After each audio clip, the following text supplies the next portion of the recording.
இன்றே டவுன்லோட் செய்து உங்கள் ஃபேவரட் ஷோக்களை என்ஜாய் பண்ணுங்க.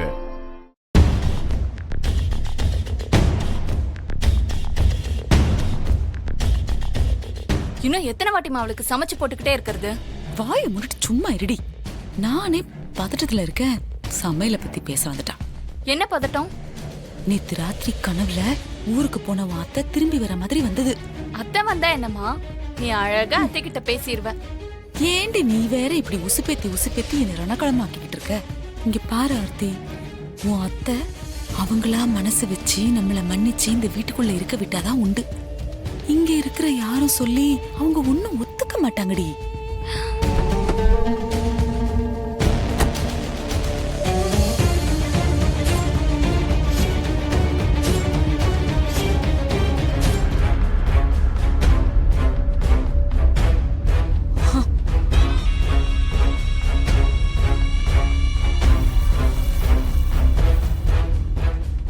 பாசம் கொட்டுது பாரு. வானதி, என்னாச்சு? அம்மா, அது ஏன் ஒரு மாதிரி நடந்து வர ஸ்டிக்கெல்லாம் வச்சிருக்க? என்ன ஆச்சு?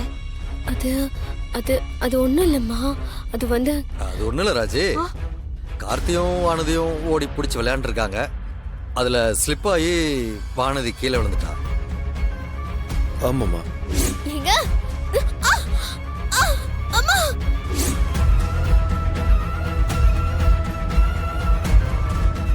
என்ன நடக்குதுங்க? வெளியில போ சொன்னவங்கள ஏன் வீட்டுக்குள்ள என்னோட அனுமதி இல்லாம எப்படி வந்தாங்க? ராஜி, கொஞ்சம் பொறுமையா இருமா. நான் சொல்றத கேளு. எனக்கு எந்த காரணமும் சொல்ல வேண்டாம். நான் எது நடக்க கூடாதுன்னு நினைச்சனோ அது நடந்திருக்கு.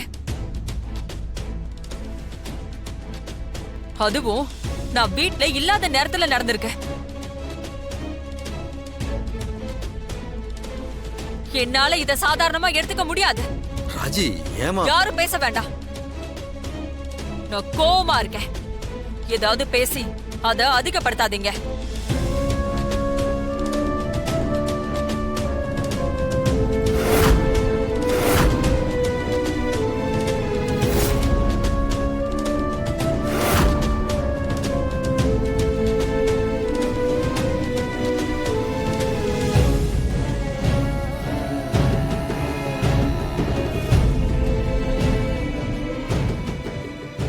அதான் நான் இருக்கேங்க சம்பந்தி.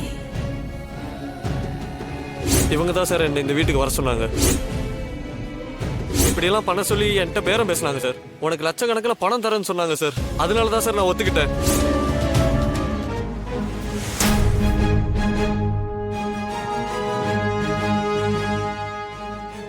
ராஜி, என்ன கொஞ்சம் தனியா விடுங்கன்னு சொன்னேன். ராஜி, நான் சொல்றத தயவு செஞ்சு கொஞ்சம் கேளுமா. நீங்க ஏதாவது பேசி என்ன சமாதானப்படுத்த முயற்சி பண்ணாதீங்க. நாங்க சமாதானப்படுத்த வரலம்மா. என்ன நடந்துச்சுன்னு உன்கிட்ட சொல்ல வந்திருக்கோம். நடக்க கூடாது நடந்திருக்கு. அத பத்தி எனக்கு எந்த விளக்கமும் தேவையில்லை. நான் வீட்டை விட்டு பிரிஞ்சிருக்கோமே, எல்லாரும் எப்படி இருக்காங்களோன்னு அவசர அவசரமா என்னோட வேலையெல்லாம் முடிச்சிட்டு இங்க வந்தா நீங்க என்னதான் பண்ணி வச்சிருக்கீங்க? வானதி அடிப்பட்டது கூட சொல்லல. எல்லாரும் சேர்ந்து சொல்லக்கூடாதுன்னு முடிவு பண்ணிருக்கீங்க. சரி, நான் வருத்தப்படுவேன்னு சொல்லலேன்னு நானே என்ன சமாதானப்படுத்திக்கிட்டாலும் அமுதா ஆர்த்திய எப்படி நீங்க கூப்பிடலாம்? அவங்களை எதுக்காக இந்த வீட்டை விட்டு போக சொன்னேன்னு உங்களுக்கு ஞாபகம் இல்லையா? எப்படி மறப்பீங்க இத? அந்த விஷயத்தை எப்படி உங்களால மறக்க முடியுது? என்னப்பாச்சு? அம்மா இன்னும் கோவமா தான் இருக்காங்களா? அவளை பத்தி தான் உனக்கு தெரியல. சமாதானம் ஆயிருவாமா. சம்பந்தி, நீங்க சம்பந்தியம்மா கிட்ட எல்லாம் விவரமா பேசுனீங்களா? வானதி தான் கூப்பிட சொன்னான்னு எல்லாம் விவரமா பேசிட்டு தான் வந்திருக்கோம். ஐயோ, என்னங்க நீங்க இப்படி ஒரு காரியத்தை செஞ்சு வச்சுட்டு வந்திருக்கீங்க? நீங்க ரெண்டு பேரும் போய் சம்பந்தி அம்மா கிட்ட எடுத்து சொல்லி புரிய வச்சு அவங்க கோவத்தை போக்குறதுக்கு ஏதாவது பண்ணுவீங்கன்னு பார்த்தா இப்படி அதிகப்படுத்துற மாதிரி ஒரு வார்த்தையை சொல்லிட்டு வந்திருக்கீங்க. என்னங்க நீங்க? ஏங்க, நீங்க தான் எங்க ரெண்டு பேரையும் திரும்ப வீட்டுக்குள்ள கூப்பிட்டீங்கன்னு சொல்லியிருந்தா கூட அவங்க ஏதோ போனா போகுதுன்னு விட்டுருப்பாங்க. இப்படி வானத்து பேரை சொல்லிட்டு வந்திருக்கீங்க. அவ மேல இல்லங்க அவங்க இப்ப கோவப்படுவாங்க. என்னங்க பண்ண போறோம்? ஐயோ கடவுளே, போச்சு போச்சு. இப்போ எங்க கூட சேர்த்து அவளை இல்லங்க வீட்டை விட்டு துரத்த போறாங்க.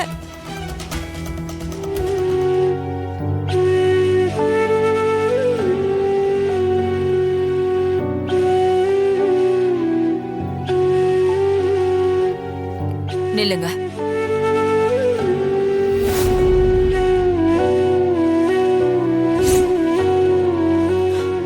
சம்பந்தி கூப்பிட்டீங்களா சம்பந்தி? நீங்க இனிமே இங்கேயே இருக்கலாம். அவுட் ஹவுஸ்க்கு போக வேண்டாம்.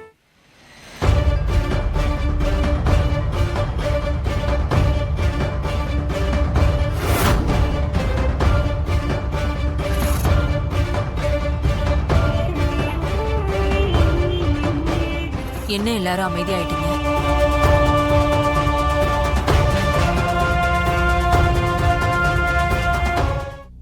வானதி அவங்கள கூப்பிட்டதுனால தானே அவங்க வந்திருக்காங்க. அடிப்பட்ட நேரத்துல தான் அம்மா கூட இருக்கணும்னு வானதி ஆசைப்பட்டிருக்கா.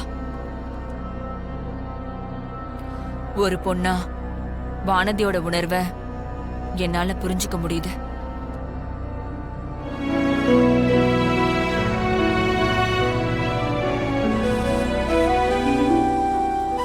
உனக்காக நான் இதை ஊர்ல இருந்து வாங்கிட்டு வந்தேன். தேங்க்ஸ்மா.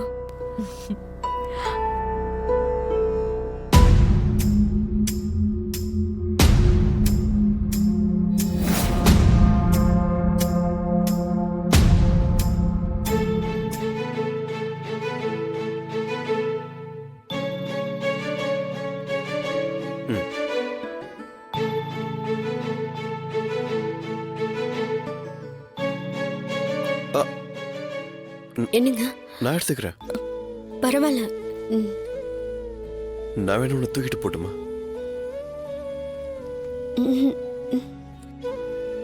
ஏங்க அம்மா எல்லாம் இருக்காங்கங்க. பார்க்கட்டுமே, அவங்க கண்டிப்பா பார்த்தே ஆகணும். வா.